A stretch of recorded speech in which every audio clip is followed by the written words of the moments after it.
The blowout was in full swing. It had gotten off to a comparably moderate start at around 10 o'clock.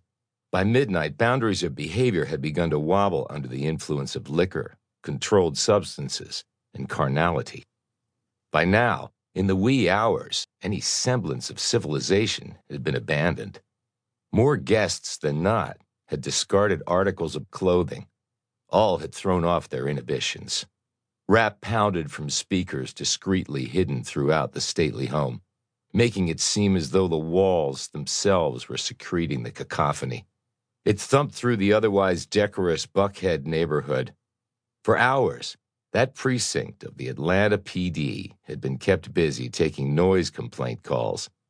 The host of the Bacchanal had issued a blanket invitation. The majority of revelers overflowing his house were strangers to him, including the young woman who'd offered her inner thigh as the surface from which he was snorting a line of cocaine.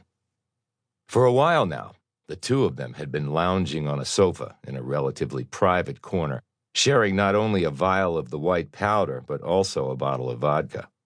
The latter had been the source of numerous phallic innuendos.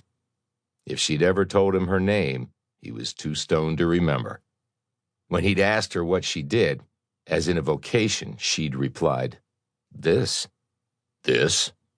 "I party." Perfect.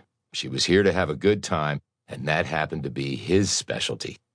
She was a looker. She had dark eyes, which were heavily lined like Cleopatra's. Her hair was black and sleek, worn perfectly straight and long enough to almost reach her oh-so-smoking ass. Plush breasts were on display above the low, loose neckline of her slinky dress. The fabric was gold and shimmery, and so gossamer sheer that her areolae showed through. When he'd complimented her on the dress, she'd told him she'd worn it on the red carpet, but he didn't know which red carpet, and didn't care.